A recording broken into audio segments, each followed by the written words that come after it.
বাংলাদেশের ম্যাক্সিমাম 80% শিক্ষার্থী রিয়ারেন্স কমন পায়, কিন্তু তারা পরীক্ষায় শুধু এই রিয়ারেন্সের আসল নিয়মটি জানে না, কিভাবে রিয়ারেন্স উত্তরটা লিখতে হয়।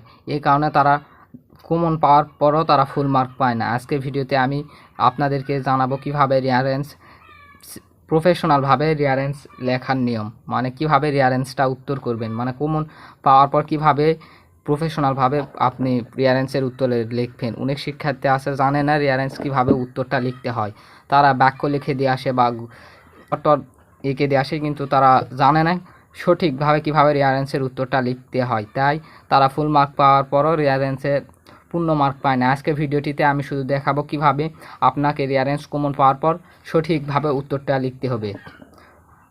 আগে আমি একটা রিয়ারেন্স পরীক্ষায় তোমাদের এই 10 নম্বর রিয়ারেন্সটা এসেছে, এখন উত্তরটা তোমরা কিভাবে করবে এখন তোমাদেরকে দেখাই।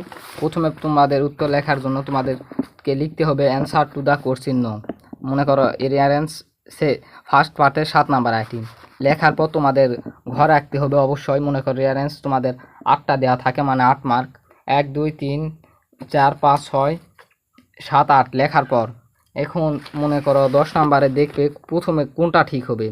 প্রথমে আমাদের ঠিক হবে ওয়ান্স আপন ডি নাম্বারটা তোমরা এখানে দিবে। দেওয়ার পর দেখবে এটা হলো একটা গল্প রিয়ারেন্স, যেইগুলো ঠিক হবে একের পর এক দিবে। মনে করো ডি নাম্বার ঠিক হওয়ার পর এইচ নাম্বার লাইনটা ঠিক হচ্ছে জি নাম্বার। এখন ঠিক হওয়ার পর এখন প্রশ্ন হলো এই প্যারা বাক্যটা লিখবো কি না। তোমাদের যদি হাতে সময় থাকে অবশ্যই তোমরা এটা লিখতে পারো, যেন যে শিক্ষক খাতা কাটবে তিনি যেন ভাবে তুমি একজন ভালো শিক্ষার্থী এবং কখন তোমরা এই বাক্যটা লিখবে। মনে করো তুমি পরীক্ষার অনেক সময় পড়ে আছে, তোমার হাতে এখন কোনো আইটেম নেই, তখন তুমি এটা লিখতে পারো। আর মনে করো তোমার হাতে কোনো সময় নেই, তখন তোমরা কী করবে, শুধু এতখানি দিলে মনে করো তোমরা ফুল মার্ক পেয়ে যাবে। আর অবশ্যই রিয়ারেন্সের এই অক্ষরগুলো ছোটো হাতের হবে। কেন ছোটো হাতের হবে সেটা যদি তোমরা জানতে চাও অবশ্যই কমেন্ট করো। আর এখানে মনে করো ডি নাম্বার হয়েছে, মনে করো D number once upon a friends were passing through a forest. এখানে কখনোই সামনে ডি, মনে করো সামনে ডি এটা দেওয়া যাবে না। তারপরে ডির পরে এইচ নাম্বার ফুল স্টপ দেওয়ার পর মনে করো এইচ নাম্বার, এখানে এইচ দেওয়া যাবে না, পুরা প্যারাগ্রাফ আকারে লিখতে হবে।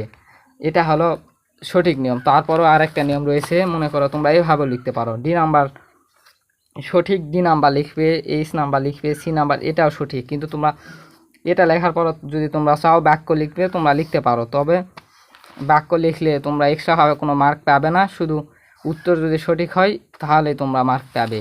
আর এই মুহূর্তে ভিডিওটি শেষ হয়ে গেল। যদি ভিডিওটি কোনোভাবে তোমাদের উপকার আসে অবশ্যই চ্যানেলটা সাবস্ক্রাইব করবে, কারণ আমি পরবর্তীতে এরকম আরও অনেক ভিডিও ছাড়বো। আর ভিডিওটি ভালো লাগলে অবশ্যই লাইক করবে।